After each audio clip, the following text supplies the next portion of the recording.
이 시간에는 사도신경의 12개의 고백, 나는 믿습니다 라고 하는 12개의 고백 가운데 두 번째 고백을 나누려고 합니다.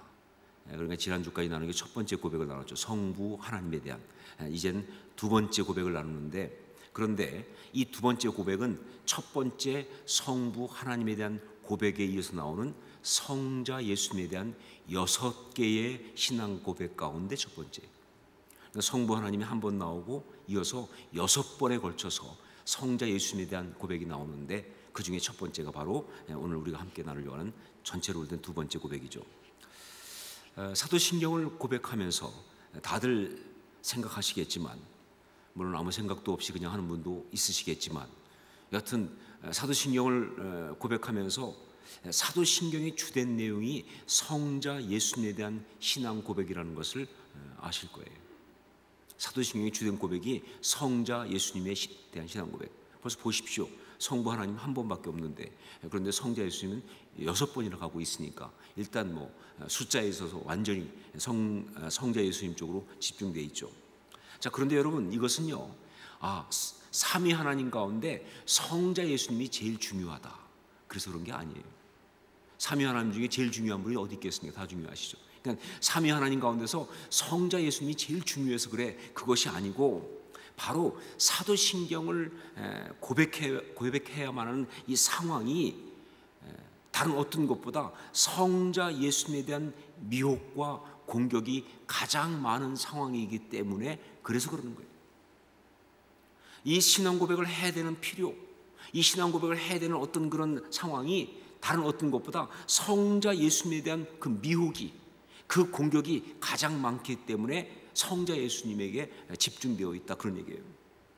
결국은 이 말은 무슨 얘기냐? 우리가 신앙생활을 하는 데 있어서 우리의 신앙을 흔들고 무너뜨리기 위한 악한 것들의 공격의 그 포인트가 사실은 성자 예수님 쪽으로 집중되어 있다는 거예요. 지금도 마찬가지. 옛날만 그런 것이 아니라 지금도 마찬가지입니다. 자, 그런데 그 두 번째 고백이 성자 예수님에 대한 신앙 고백 6가지 가운데 첫 번째라고 말씀드렸죠. 그러다 보니까 이 두 번째 나는 믿습니다, 이 고백에 나오는 어떤 것이 이 성자 예수님에 대한 6개 전체의 기본이 되는 정말 중요한 그런 고백이 나오고 있습니다. 성자 예수님에 대한 6개의 고백이 나오는 중에서 첫 번째이기 때문에 여기에는 성자 예수님에 대한 6개 고백 전체의 기본이 되는 너무나 중요한 고백이 나오고 있어요. 근데 그것이 바로 뭐냐? 우리 주 예수 그리스도를 믿습니다 라는 고백입니다. 우리 주 예수 그리스도를 믿습니다 라는 고백이에요. 그렇습니다. 성자 예수님에 대한 정말 중요한 아주 기본이 되는 그런 고백은 바로 뭐냐? 주 예수 그리스도, 이거예요. 주 예수 그리스도, 이 세 가지. 주 예수 그리스도. 자, 그런데 여러분, 눈치채셨겠지만 바로 이것은요, 우리가 구원받기 위해서 반드시 해야 되는 가장 절대적인 신앙 고백입니다. 우리가 구원받기 위해서 반드시 해야 되는 절대적인 신앙 고백이에요. 자, 우리가 어떻게 구원을 받습니까? 어떻게 하는 것이 그리스도인이 되는 것입니까? 어떻게 해야 하나님의 자녀가 될 수 있습니까? 어떻게 해야 거듭날 수가 있습니까? 어떻게 해야 합니까? 통성기도를 한 10시간씩 해야 됩니까? 방언을 받아야 합니까? 금식기도 해야 합니까?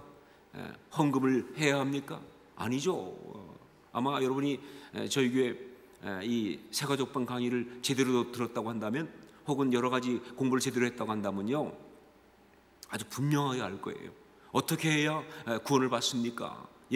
그것은 바로 예수 그리스도를 자신의 구주로 인격적으로 영접하는 것, 그거 아닙니까? 예수 그리스도를 자신의 구주로 인격적으로 영접하는 것, 이런 것은 따라해야 합니다. 그래야 기억이 나요. 다 함께 같이 한번 같이 한 목소리로 해보겠습니다. 예수 그리스도를 자신의 구주로 인격적으로 영접하는 것, 하나도 빠지면 안 돼요. 하나도. 예수 그리스도를 자신의 구주로 인격적으로 영접하는 것. 자, 그런데 바로 이 중요한 어떤 그런 것 가운데 보면 핵심이 바로 뭐예요? 그게 바로 주 예수 그리스도 아니에요. 주 예수 그리스도. 자, 이걸 좀 더 풀어서 말씀드린다면 첫 번째 예수부터 말씀드리겠습니다. 예수. 이 예수는요, 2000년 전, 정확히는 알 수 없지만 주전 4세기경이라고, 4년경이라고, 보통 우리가 뭐 AD, BC 나눌 때 제로, 0을 얘기하지만 실제 역사학자들은 예수님이 이 땅에 오신 그 시간이 BC 4년 정도라고 그렇게 보는 사람이 있어요. 근데 그것도 확실하지 않아요. 여하튼 이 BC 4년경에 유대 땅 베들레헴에서 태어나시고, 그리고 나사렛에서 성장하신 바로 그분을 말하는 거예요. 예수는 나사렛 예수라고 그렇게 불려지는 분. 왜냐하면 예수란 이름은 그 당시에도 굉장히 흔한 이름이었어요. 그러다 보니까 어떤 예수냐 할 때마다 그 당시 방식대로 만나면 그 어떤 동네 이름을 붙이는 게 많거든요. 그래서 나사렛 예수세요. 나사렛 예수. 바로 그분을 말하는 거예요. 요한에게 세례 받으시고 천국복음을 전파하시고 제자들을 세우시고 그러다가 잡혀서 고난당하시고 십자가에 죽으신 바로 그분을 말하는 거예요. 그게 바로 예수예요. 역사 속에 오셨던 바로 그분 예수. 자, 두 번째 그리스도. 하나님께서 당신 백성을 구원하시기 위해서 하나님의 때에 이 땅에 친히 구원자로 임하실 것이라는 예언이 있었습니다. 구약에. 특히 정말 고난받는 백성들은요, 우리를 구원하실 그 어떤 구원자, 인간이 아니죠. 하나님이 직접 임하시는 것이죠. 하나님이 오시는 것이죠. 그런 그 하나님의 어떤 그런 보내신 구원자 혹은 하나님의 어떤 임하심, 이거에 대한 굉장한 사모함이 있었어요. 예언이 있었기 때문에. 그분을 뭐라고 불렀느냐? 메시아라고 불렀습니다. 이 메시아라는 말을 갖다가 헬라어로 번역해서 한 것이 바로 그리스도죠. 그렇죠? 바로 그리스도는 이것을 말합니다. 당신의 백성들이 그렇게 오랫동안 기다렸던 바로 그분 그리스도예요. 자, 여러분, 그렇기 때문에 예수 그리스도라고 우리가 보통 얘기하지 않습니까? 예수 그리스도, 뭐 영어는 Jesus Christ 이렇게 말하지만 예수 그리스도, 절대 이것은요 예수님의 어떤 호칭이 아니에요. 어떤 사람은 이렇게 알고 있는 사람이 있어요. 예수 그리스도 그러니까 영어식으로 얘기해서 Jesus Christ 그러니까 이 예수가 이 first name 이름이고, 그리고 그리스도가 last name 성이라고 생각해요. 그러니까 예수님은 성씨가 그리스도고 이름이 예수인, 그런 거라고 생각하는 분이 있는데 절대 아니에요. 여러분, 예수 그리스도라는 이 부름은요, 우리가 정말 그냥 단지 예수 그리스도 이렇게 말하지만 이것은요 바로 예수 그분이 그리스도이십니다 라는 고백이에요. 예수가 그리스도이십니다 라는 고백입니다. 바로 그 고백을 담은 것이 예수 그리스도라고 부르는 거예요. 예수, 당신은 그리스도이십니다. 바로 그런 고백이에요. 바로 이 고백은요 사도들의 고백입니다. 우리가 아는 것처럼 이 고백으로 유명한 사람이 누구예요? 베드로 아닙니까? 시몬 베드로. 그리고 도마도 말씀드렸죠. 그런 것처럼 모든 사도들의 정말 중요한 고백이 바로 이 고백이에요. 예수, 당신은 그리스도십니다 라는 것이죠. 바로 그렇기 때문에 이것은 바로 사도신경의 핵심이기도 한 거예요. 자, 그것이 바로 그리스도라는 이 부분을 얘기하고 있어요. 그 다음에 이제 세 번째 주. 여러분, 우리가 구원받기 위해서 예수가 그리스도이십니다 이 고백하는 것만으로 충분하지 않습니다. 정말 이것도 귀하죠. 예수, 당신은 그리스도십니다. 너무 귀한 고백이죠. 정말 이 고백은요 이 세상을 구원하시기 위해서 이 땅에 오신 하나님을 믿음으로 고백한, 그리고 인정한 굉장한 고백이에요. 예수, 당신은 그리스도십니다. 하지만 그거로 충분하지 않다는 거예요. 왜냐하면요, 아무리 그렇게 하나님을 인정하는 기가 막힌 고백을 했어도요 그 고백이 바로 나를 구원할 수가 없기 때문입니다. 그 고백은요, 그리스도란 자체가 바로 구원자이기 때문에 하나님의 구원 역사를 말하는 거잖아요. 하지만 그 구원 역사가 나한텐 적용이 안 돼요. 예수, 당신은 그리스도십니다. 하나님이 이 땅을 구원하시기 위해서 기가 막힌 구원의 역사를 행하셨습니다 라는 것까진 맞아요. 그런데 그것만 가지고는요, 그 구원이 내게 적용이 안 돼. 여러분, 그렇습니다. 그 구원의 역사, 그 은혜가 내게 적용되려고 한다면 바로 그 예수 그리스도를 나의 주님으로 그렇게 고백하고 영접하는 역사가 있어야 되는 거예요. 그 예수 그리스도를 나의 주님으로 고백하는 그런 고백과 역사가 있어야 돼요. 여러분, 다른 건 안 됩니다. 오직 한 가지 주님이어야 돼요. 제가 강의할 때도 수도 없이 말씀드리겠지만 다른 건 방법이 없어요. 오직 한 가지 주님이셔야 합니다. 정말 그래야만이 우리를 구원하기 위해서 오신 그 주님의 어떤 그런 구원의 은혜가, 그 예수 그리스도의 구원의 은혜가 나를 구원하실 수가 있어요. 제가 새가족반 강의 하나 만들면서도 언급을 했고요. 또 벌써 4년 됐네요. 호산나 교회 처음 와서 사랑 나눔 축제 집회를 인도한 적이 있었는데, 그때도 제가 한번 설교할 때 말씀드렸던 것처럼 이거는 마치 뭐와 같으냐, 보험을 들은 것과 같습니다.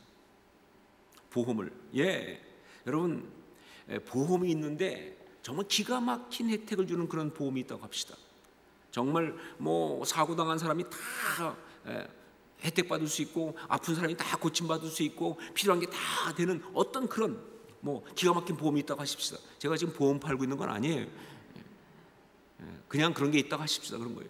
자, 그런데 아무리 그런 기가 막힌 보험이 있고, 맞아, 그 보험은 그냥 진짜 좋은 보험이야, 내가 다 인정하고 맞다고 생각하고 내가 주변 사람들한테 그렇다고 설명하고 다닌다 할지라도, 내가 그 보험에 가입되어 있지 않으면 나는 그 보험의 혜택을 받을 수가 없다. 아무리 좋은 보험이라고 내가 인정하고 내가 여러 명에게 추천했으면 뭐합니까? 내가 그 보험에 가입되어 있지 않으면 나는 혜택을 받을 수가 없는 것이다. 정말 보험이 아무리 좋아도 그것에 어떤 혜택을 받으려면 그 보험에 가입이 돼야 되는 거예요. 예수는 그리스도이십니다 라고 하는 것은요, 보험이 기가 막히게 좋다, 정말 좋은 보험이다 라고 인정하는 것뿐이에요. 그것으로는요 혜택이 안 돼요. 그럼 뭐냐? 주로, 바로 그 예수 그리스도 나의 주님이십니다라고 주님으로 고백하고 영접해야만이, 그래야만이 그 보험에 내가 가입이 되는 거예요. 그래야 그 구원의 혜택을 우리가 받을 수가 있는 거예요. 좀 설명이 됐습니까? 나름 심혈을 기울였는데 좀 도움이 됐으면 좋겠어요. 결국 종합한다면 우리 주 예수 그리스도를 믿습니다 라는 이 고백은요, 성자 예수님에 대한 기본적인 고백이면서 동시에 사도신경 전체의 고백 가운데 핵심 중에 핵심이다. 우리 주 예수 그리스도를 믿습니다는 고백은 무엇보다, 여러분, 이 고백은요, 인간이 이 땅을 살아가면서 숨을 쉬고 있는 동안에 반드시 해야 될 고백이에요. 여러분에게 호흡이 있다면 이 호흡이 있는 동안에 반드시 해야 될 고백이 바로 이 고백이에요. 왜냐하면요, 아무리 열심히 살았어도 그 삶을 살면서 다른 건 다 했는데 이 고백이 없었다고 한다면 그 삶은 결국은 뭐예요? 그 삶은 사망과 지옥으로 갈 수밖에 없는 거예요. 그 모든 사망에서 벗어날 수가 없는 거예요. 결국은 실패입니다. 결국은 허무예요. 다른 건 아무것도 카운트하지 않아요. 정말 중요한 게 뭐냐? 이 고백이 있었느냐 없었느냐, 이거에 따라서 그가 구원 받았느냐 아니냐, 그게 정리가 되는 거니까, 결정되는 거니까. 이건 정말 우리가 호흡이 있는 동안 해야 돼요. 저는 임종 예배 드리러 가본 적이 몇 번 있었는데 정말 그 순간 가장 절박한 건 그거예요. 그가 그의 호흡으로 예수 그리스도를 자신의 구주로 인격적으로 영접한 일이 있느냐 없느냐가 너무 중요한 거예요. 그게 없으면 정말 그건 그 삶 자체는 실패예요. 붙잡을 게 없어요. 방법이 없는 거예요. 그만큼 중요한 고백이 이 고백입니다. 우리 주 예수 그리스도를 믿습니다 라는 고백이 말이죠. 자, 바로 그렇기 때문에 우리가 사도신경 고백하면서 이 고백을 새삼스럽게 다시 고백하는 것 또한 너무너무 중요한 거예요. 그거는 절대로 이게 고백이 너무 중요한데 혹시 안 했을까 봐 불안해가지고, 그래서 매 예배씩마다 하면서 한 번 더 확인, 하여간 중요한 건 여러 번 하는 게 좋아. 그래서 계속 확인한다. 그 뜻이 아니에요. 이 고백이 사도신경 하면서 하는 것이 왜 중요하냐면요, 바로 이거는 그 고백을 한 자로서 그 고백을 한 자가 누리는 그 구원의 은혜를 다시 한번 온전히 누리기 위해서 이게 너무 중요하다 그 말입니다. 왜냐하면 그 고백은 그냥 고백하고 끝나는 문제가 아니라 그 고백으로 구원받잖아요, 그렇죠? 그러니까 구원받은 자로 살아가면서 온전히 은혜를 누리기 위해서 이 고백을 사도신경 가운데 하는 게 너무너무 중요한 것이다. 여러분, 사도신경 고백하면서 이 고백을 할 때마다 반드시 기억하셔야 돼요. 우리 주 예수 그리스도를 믿습니다. 그때 내가 예수 그리스도를 주로 고백하고 믿어서 하나님의 자녀가 되고 구원받은 사람으로서 내가 지금 그 은혜를 누리고 있구나 말이죠. 이걸 반드시 기억을 하셔야 되는 거예요. 자, 바로 그렇기 때문에 사도신경은요, 이 두 번째 고백으로서 성자 예수님에 대한 기본적이고 핵심적인 이 고백을 말하면서 이게 우리가 정말 항상 누려야 될 그런 기가 막힌 구원의 은혜이기 때문에 이걸 말하면서 한 가지를 먼저 말해주고 있어요. 이걸 누리기 위해서 한 가지를 먼저. 자, 한 가지 먼저 말하는 게 뭡니까? 사도신경을 본다면 우리 주 예수 그리스도를 믿습니다. 그 앞에 한 가지가 붙었어요. 그게 바로 뭐예요? 그의 유일하신 아들이 붙었어요. 그의 유일하신 아들. 그의 유일하신 아들. 옛날 사도신경에서는 뭐라고 했어요? 그 외아들 그랬습니다. 그리고 우리가 아는 유명한 말로는 뭐예요? 독생자라는 한자죠. 독생자. 여러분, 우리가 여기서 분명히 알아야 될 것이 뭐냐? 이 독생자라는 표현은요, 비유라는 것입니다. 그야말로 이건 메타포, 비유예요. 실제로 성부 하나님이 아버지시고 성자 예수님이 아들이시고 이런 게 아니에요. 어떻게 하나님이 아버지가 되고 아들이 되고 누가 누구를 낳고 그러면 엄마는 어디 있어요? 그런 게 아닙니다. 여러분, 그것이 아니라 이것은요, 삼위 하나님의 신성과 그 역사하심에 대하여 우리가 완전히는 몰라요. 알 수가 없어요. 삼위일체 하나님의 그 모든 걸 우리가 파악한다는 건 불가능합니다. 하지만 부분적이지만 이해할 수 있게 하기 위해서 성경이 사용하고 있는 비유인 것뿐이에요. 이건 그냥 비유다 하는 거예요. 옛날에 제가 어떤 신앙 간증 잡지에서 읽었던 이야기입니다. 한참 전에, 한 몇십 년 전에 읽었던 것 같아요. 거기 보면 한 남자 집사님이 자기 아버지를 전도한 이야기를 쓴 것이 나오는데 굉장히 기억에 남았어요. 이분은 그 시골에서 태어나가지고 그래서 있다가 이제 서울에 대학을 간 거예요. 그런데 이분이 서울 대학 가서 거기서 예수를 믿게 됐어요. 시골에서는 전혀 안 믿었는데 서울에 대학 가서 이제 예수를 믿게 된 거예요. 그렇다고 해서 대단히 열심히거나 그러지는 않았어요. 그냥 믿으면서 그러면서 이제 대학 졸업하고 그다음에 직장 잡고 그러면서 결혼을 했는데 정말 신앙이 좋은 아내하고 결혼을 했어요. 그래가지고 신앙이 더 깊어진 거예요. 하여간 남자는 여자를 어떻게 만나는데도 중요할 때가 많아요. 정말 근데 좋은 신앙의 부인을 만나서 이제 신앙이 더 깊어졌어요. 그러면서 또 이분이 좋은 교회를 만났어요. 제자 훈련하는 어떤 그런 교회를 만나가지고 가서 정말 훈련을 받다 보니까 더 헌신된 그리스도인이 된 거예요. 자, 그렇게 헌신된 그리스도인이 되고 나니까 가장 마음에 걸리는 게 뭐냐? 이 시골에 있는 부모님을 전도하고 싶은 거예요. 우리 어머니 아버지 나이 드셨는데 전도해야 되는데 그래가지고 이 집사님이 정말 기도하면서 전도하려고 이제 그러고 있는데 그런데 이게 쉽지 않아요. 특별히 그 아버지 유교적인 전통에 빠져 있는 나름 하여가 그 동네가 시골이긴 하지만 유교 전통에 따라서 굉장히 양반 정신이 투철한 그런 분인데 그 유교적 전통에 빠져 있는 아버지를 전도한다는 것 자기가 기도를 하면서도 불가능하다. 도저히 가늠이 안 되는 거예요. 이분이 믿을까? 안 될 것 같다. 그래서 도저히 가능성은 안 보이지만 그러나 이분이 정말 그 말씀을 배운 그대로 말이죠. 열심히 기도하면서 정말 포기하지 않고 계속 부모님을 전도한 결과 드디어 부모님이 예수를 믿게 된 거예요. 그렇게 완강하게 거부하고 끈질기게 버티셨는데, 그런데 그 아들과 그다음에 며느리와 거기다가 손주들 앞에는 거의 힘을 못 쓰니까 손주들까지 딱 합세해가지고 그냥 하니까 결국은 이분이 예수를 믿기로 하고, 그리고 이 아버지가 그 어머니와 함께 그 시골 동네에 있는 작은 교회에 이제 나가기 시작한 거예요. 그리고 이제 뭐 우리 집안은 예수 믿는 집안이다 이렇게 이제 선포도 하고 말이죠.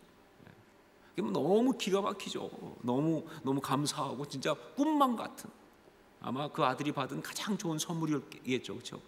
꿈만 같았는데 어느 날 이분이 시골집을 방문했을 때, 그때 아버지가 그 아들한테 했던 일종의 신앙 상담 때문에 이분이 빵 터지고 말았어요. 너무 감사한 가운데 뭐냐면요, 그때가 명절이어서 이제 온 가족이 간 거예요.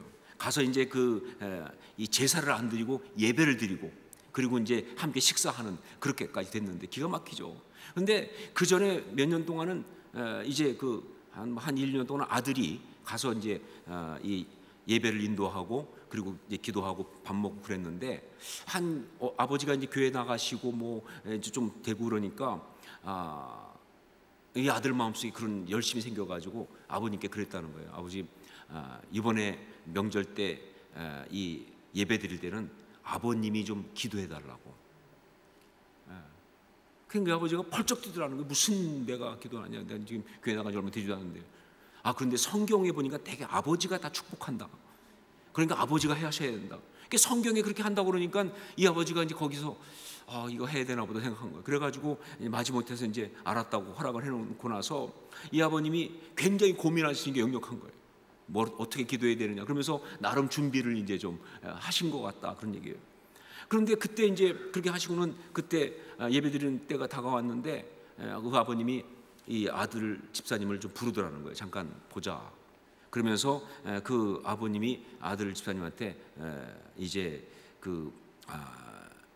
내가 너한테 한 가지 물어볼 게 있다, 그렇게 묻더라는 거예요. 그게 뭡니까? 그랬더니 내가 네가 기도하는 걸 가만히 들어보니까 네가 하나님 아버지라고 하나님을 부르더라.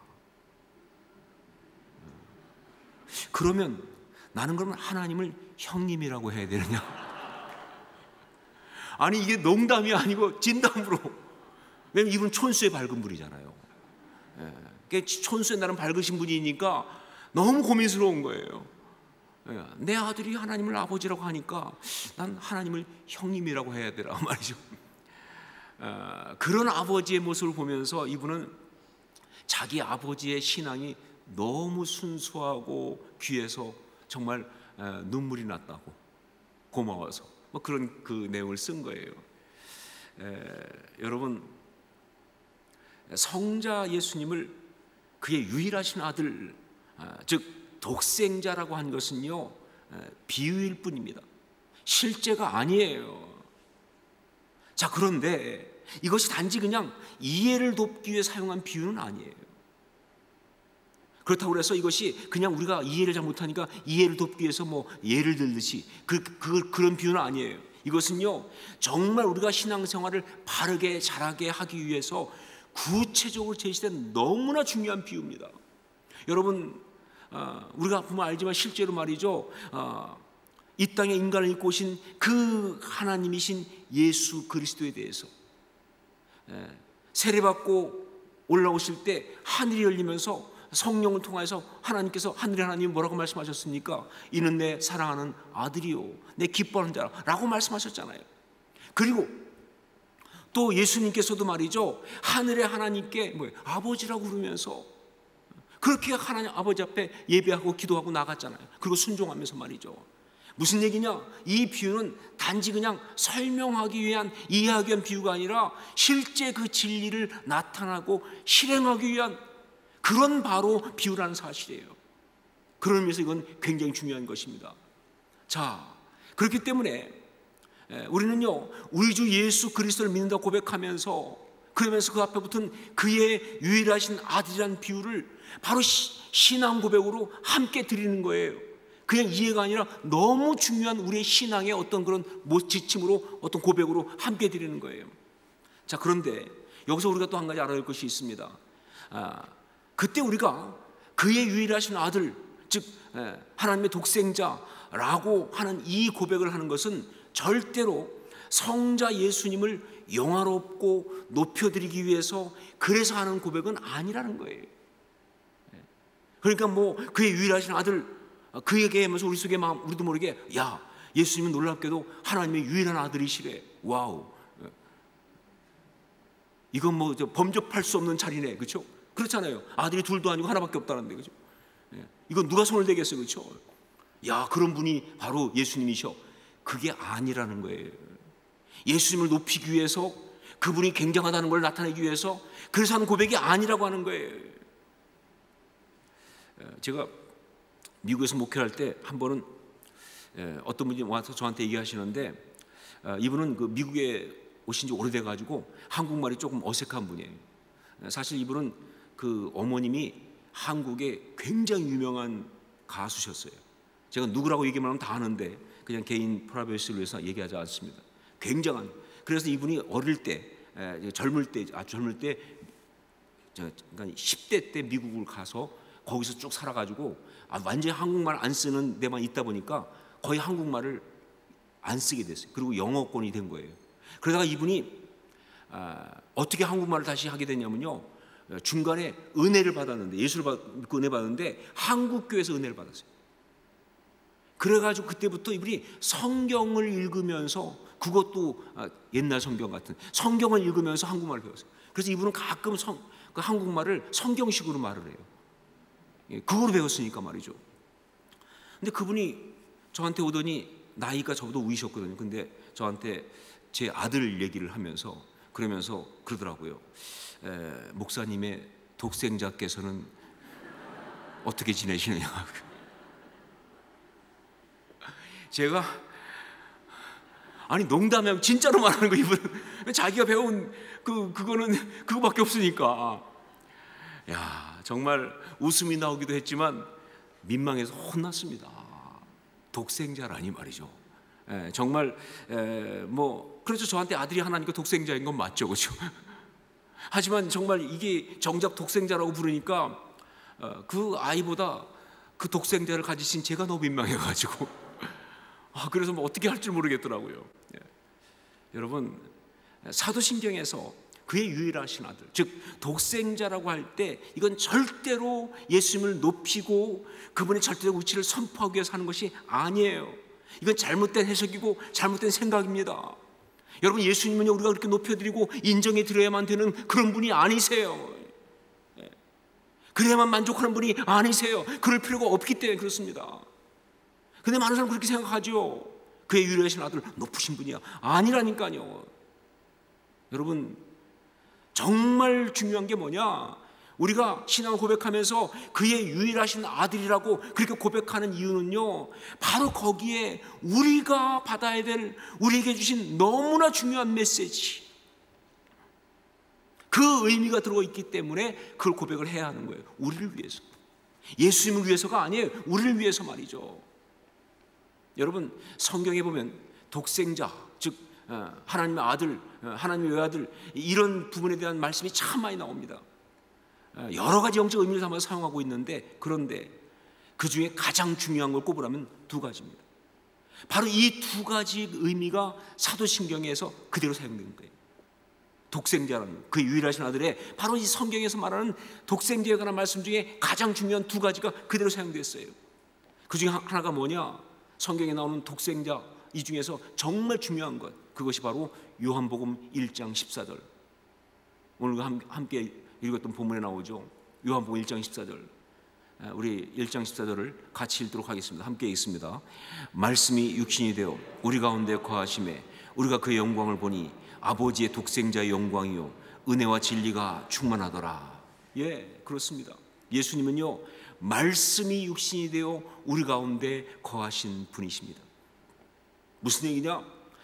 원래 우리가 하나님께 나가야 되는데 인간이 하나님께 나아갈 수가 없는 거예요. 그래서 구원을 받을 수가 없는 거예요. 그래서 하나님이 우리 인간의 몸을 입고 우리의 시간 속으로, 우리의 공간 속으로 들어오신 거예요. 바로 그분이 예수님이시다, 그런 얘기입니다. 여러분 이걸 강조한 말씀이 이 요한복음 1장 14절 후에 쭉 나가다가 18절 말씀에 이걸 다시 한번 강조하고 있죠.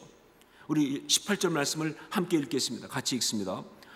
본래 하나님을 본 사람이 없으되 아버지 품속에 있는 독생하신 하나님이 나타내셨느니라. 예, 하나님을 본 사람이 아무도 없기 때문에 알 수가 없는데, 그런데 아버지 품속에 있는 독생하신 하나님이 나타내셨느니라. 그분이 예수님이시다, 그런 얘기예요.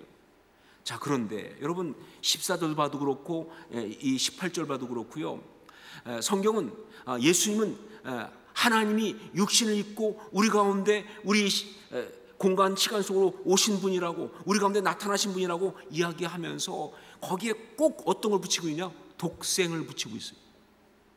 왜 그러는가? 그냥 그렇다고만 하면 좋은데 꼭 거기에 뭐예요? 독생하신 하나님이, 그 아버지의 독생자 영광이요, 이게 독생을 붙이고 있어요. 유일하신 아들인 걸 강조하고 있어요. 왜 그러는가 말이에요. 이유는 딱 한 가지입니다. 왜냐하면요, 바로 속이고 미혹하는 자들 때문에 그래요. 이 기가 막힌 구원의 비밀, 하나님이 우리 가운데 오셔서 우리 가운데 당신을 보이시고 구원의 길 펴심으로 우리로 하여금 구원받을 수 있게 한 이 기가 막힌 구원의 역사를 가로막으려고 하는, 속이고 미혹하는 자들 때문에 그러는 거예요. 예, 하나님 우리 가운데 육신에 오시지 않았다, 그런 일은 없다라는 그것도 미혹이지만, 그러나 또 한 가지 뭐냐? 하나님이 아닌데 하나님인 것으로 그렇게 속이면서 여기저기 자신이 예수라고, 자신이 재림주라고, 자신이 예수로 온 구원자라고 그렇게 속이고 미혹하는 악한 것들이 너무나 많기 때문에 그런 거다, 그 말이에요. 여러분, 그렇습니다. 교회사를 보면요, 이단의 가장 많은 유형은 바로 뭐냐? 이거예요. 다른 유형이 없습니다. 이단의 가장 많은 유형은요, 바로 이 성자 예수님을 사칭하고 왜곡하는 거예요. 여러분, 에큐메니컬 카운슬이라고 하는 거 들어보셨죠? 종교회의, 니케아부터 시작해가지고 쭉 나갔던, 다 이것 때문에 열렸어요. 다른 게 아니에요. 예수 그리스도에 대해서 사칭하는 것들이, 왜곡하는 것들이 너무나 많기 때문에, 여러분, 오죽하면 예수님께서 직접 이거에 대한 경고까지 하셨겠습니까? 마태복음 24장 23절 24절 말씀, 그때 사람이 너에게 말하되 보라 그리스도가 여기 있다 혹은 저기 있다 하여도 믿지 말라. 거짓 그리스도인들과 거짓 선지자들이 일어나 큰 표적과 기사를 보여 할 수만 있으면 택한 자들도 미혹하리라. 예, 지금도 마찬가지죠. 이단들이 다 예수님을 사칭합니다. 여기 부산에도 예수님이 참 많으세요. 예, 뭐 신천지부터 해갖고 말이죠. 뭐 하나님의 교회, 거기 또 하나님 어머니까지 나타나가지고, 그다음에 JMS, 정명석의 앞자죠. 그런데 그걸 갖다 자기가 뭐라고 해서 지저스 모닝스타, 자기는 새벽별 예수라고, 그러다가 또 나중에 바꿨어요. 그것도요. 지저스 메시아 세이비어, 지저스 메시아 메사이어, 그러니까 메시아 세이비어. 제가 볼 때 영어가 그 사이 좀 늘은 것 같아요. 그런 짓 하고 있는 거예요. 뭐 이런 것들이 다 지금 난리치는 거예요. 이들의 문제가 뭐냐? 이것들이 진짜 예수님을 사칭한 사입이 가짜여서 그것도 문제가 있지만, 진짜 문제 뭐냐? 바로 그렇게 하는 것들의 이유가 영혼들을 노략질하기 위해서입니다. 영혼들을 노략질하고 구원을 받을 수 없게 만들기 위해서 그러는 거란 말이에요. 여러분, 진품이냐 아니냐 이게 문제가 아니에요. 사실은요, 더 큰 문제가 뭐냐? 생명을 노략질 당하느냐 아니냐가 더 큰 문제인 거예요. 바로 그래서 사도신경에서는요, 그의 유일하신 아들을 믿음으로 고백한 이것이 너무너무 중요한 거예요. 그 악한 것들이 집적할 수 없도록 말이죠. 그것들이 간을 볼 수 없도록, 내가 예수다, 내가 다시 온 재림주다, 구원의 길은 여기도 있다, 저렇게 있다, 이렇게 해도 된다, 저렇게 해도 된다, 별소리 다 할 때마다 분명하게 고백하는 게 뭐예요? 나는 그의 유일하신 아들 우리 주 예수 그리스도를 믿습니다 말이죠. 이걸 끝을 내야 되는 거예요. 다른 아들이 있는 게 아니에요. 다른 구원자가 있는 것이 아니에요. 오직 한 분이에요. 여러분, 이것은요 생각보다 영적으로 중요합니다. 우리는 그냥 뭐 그런가 보다 할지 모르지만 아니요, 생각보다 영적은 중요하고요. 정말 우리가 늘 고백하면서 이 초점을 정확히 맞추고 예리하게 그 구원의 길을 향해 나가야 되는 거예요. 바로 이 고백이에요. 유일하신 아들 우리 주 예수 그리스도를 믿습니다. 바로 이 고백이죠. 그렇죠? 예수님밖에 없어요. 오직 예수. 자, 그 다음에 또 한 가지, 성경에 나오는 독생자에 대한 유명한 말씀, 너무나 유명한 말씀, 그게 바로 뭐예요? 요한복음 3장 16절 아닙니까? 요한복음 3장 16절. 우리 뭐 다 아는 말씀이지만 함께 읽도록 하겠습니다. 같이 읽습니다. 하나님이 세상을 이처럼 사랑하사 독생자를 주셨으니 이는 그를 믿는 자마다 멸망하지 않고 영생을 얻게 하려 하심이라. 여기 나온 이처럼 사랑하사. 예, 그렇습니다. 독생자라는 말씀 속에는요, 우리를 향한 하나님의 사랑이 그대로 다 들어가 있어요. 왜 그렇게 독생자라고 말씀하시느냐? 예, 바로 하나님은 우리를 구원하시기 위해서 당신의 외아들을 십자가에, 아니 당신 자신을 십자가에 매다셨고 그리고 거기서 죽으셨다는 거예요. 여러분, 그 독생자라는 표현 속에는요, 우리를 향한 하나님의 가늠할 수 없는 그 사랑, 정말 형언할 수 없는 그 사랑이 들어가 있는 거예요. 여러분, 세상적인 기준으로 볼 때 외아들은 그의 가장 소중한 존재가 바로 외아들입니다. 자기 자신보다 더 소중한 존재가 외아들이에요. 그래서 하나님은요, 아브라함한테 독자 이삭을 바치라고 말씀하신 거예요. 엄청난 시험이죠. 근데 여러분 아시지만 그건 하나님이 아브라함을 거꾸로 들려고 한 시험이 아니에요. 좀 이건 뭐 심할 해석지 모르지만 제가 볼 때요, 아브라함이 통과 못할 것 같아서 하나님 내지도 않았어요, 그 문제. 저는 이렇게 봅니다. 그것은 하나님이 아브라함에게 하나님한테 사랑을 고백할 수 있는 최대 기회를 준 거예요. 기가 막힌 축복을 향해 나갈 수 있는 기회를 준 거예요. 그러기 위해서 그의 가장 소중한, 자기보다 소중한 이삭을, 독자를 바치라고 하는 그런 식의 시험을 하신 거예요. 자, 그런데 전 이런 생각도 합니다. 어쩌면 하나님은 창세기 22장 그 모리아산에서 바로 독자 이삭을 바치라고 아브라함에게 말씀하시는 그 사건을 진행하시면서 이미 갈보리산에서 당신의 외아들을 죽이시면서 우리를 구원하실 그 사랑의 결정을 하신 것이었다. 이미 그 말씀 속에는요, 우리를 사랑하신 하나님의 사랑의 강도가 들어가 있는 거예요. 예, 정말 하나님이 우리를 구원하시는데 그냥 구원하신 것이 아니라 바로 당신의 외아들, 당신 자신, 그 귀한 것을 주시면서, 포기하시면서, 죽이시면서 우리를 구원하신, 이게 바로 하나님의 사랑이에요. 이것이 바로 하나님의 은혜입니다. 바로 그 사랑을 다시 한번 누리는 것, 그것이 바로 그의 유일하신 아들, 이 고백입니다. 여러분, 그냥 그건 남의 집 족보 따지는 게 아니에요. 바로 그 사랑을 고백하는 거예요. 그 사랑에 대해서 다시 한번 누리는 거예요. 나는 그의 유일하신 아들 우리 주 예수 그리스도를 믿습니다. 고백하면서 말이죠. 여러분, 분명히 말하면 이 고백을 하는 사람은요, 외로울 수가 없습니다. 아니, 하나님이 나를 위해서 당신의 독생자까지 죽이시면서 사랑하셨다는데 어떻게 외로울 수가 있겠어요? 그렇죠? 여러분, 이 고백을 하는 사람은요, 어떤 상황에서도 결코 버림받지 않습니다. 하나님이 나를 위해서 당신의 독생자까지, 외아들까지 죽이시면서까지 사랑하셨는데 어떻게 버림받을 수가 있겠습니까? 이 고백을 하는 사람은요, 아무것도 잃은 것이 없고 아무것도 가진 것이 없고, 그래도요, 정말 그 존재가 미미하고 아무것도 아닌 것 같고, 뭐 학위가 있는 것도 아니고, 무슨 뭐 명예가 있는 것도 아니고, 뭐 어떤 세상적인 직분이 있는 것이 아니고, 그래도요, 세상이 감당할 수 없이 존귀하다. 하나님이 그렇게 사랑하신 사람의 존엄성을 누가 손댑니까? 하나님이 나를 구원하시기 위해서 당신의 외아들까지, 당신 자신까지 십자가에 죽이셨다고 하는데 이런 내가 어떻게 아무것도 아닐 수가 있어요? 이 존엄성. 여러분, 신앙생활하면서 마귀는 이 부분을 제일 많이 공격합니다. 너는 아무것도 아니야. 너는 중요하지 않아. 하나님 너는 알지도 못해. 심지어 교회 가서 기도하는 때도 그렇게 마귀 속삭여요.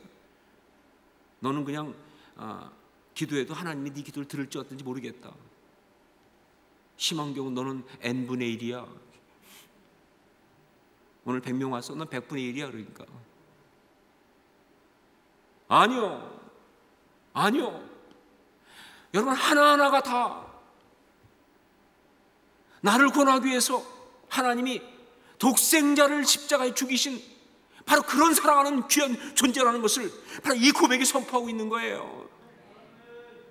이게 바로 나는 그의 유일하신 아들 우리 주 예수 그리스도를 믿습니다 하는 고백 속에 들어가 있는 거예요.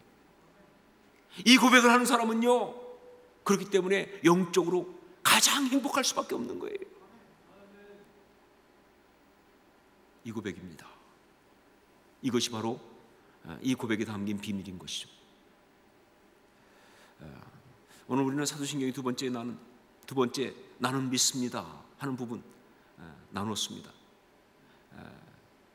하지만 오늘 우리가 나눈 이 나는 믿습니다 하는 이 두 번째 이 신앙 고백은요, 사도신경 전체의 가장 기본이고 핵심인 것입니다. 신앙 고백이라는 것이 무엇인가? 저는 이렇게 정의합니다. 신앙 고백은 바로 믿음의 사람이 이 세상을 살아가면서 이 세상에 정말 복잡하고 굉장히 교활하고 아주 어렵고 힘든 모든 상황을 이기고 헤치고 나가는 그 단순한 어떤 방법, 그게 신앙 고백이에요. 우리 믿는 사람은요, 바로 신앙 고백으로 세상을 이기고 나갑니다. 그 교활한 것을, 그 복잡한 것을, 그 헷갈리는 것들을 어떻게 이기느냐? 이 단순한 신앙 고백으로 나는 그의 유일하신 아들 우리 주 예수 그리스도를 믿습니다. 이 고백 하나 가지고 이기고 나가는 거예요. 그게 신앙 고백이에요. 여러분, 저는 바로 이 고백을 여러분이 날마다 할 수 있기를 주님으로 축원합니다. 이 고백으로 정말 삶의 그 복잡한 모든 것들을 넉넉히 이기고 아름답게 승리할 수 있기를 주님으로 축원합니다. 이 고백이 입술에서 떠나지 않을 수 있기를. 함께 고백하겠습니다. 우리 같이 고백합니다. 나는 그의 유일하신 아들 우리 주 예수 그리스도를 믿습니다. 다시 한번 하겠습니다. 나는 그의 유일하신 아들 우리 주 예수 그리스도를 믿습니다. 한 번 더 하겠습니다. 나는 그의 유일하신 아들 우리 주 예수 그리스도를 믿습니다. 아멘. 이 고백으로 이기셔야 한다는 거죠. 기도하겠습니다.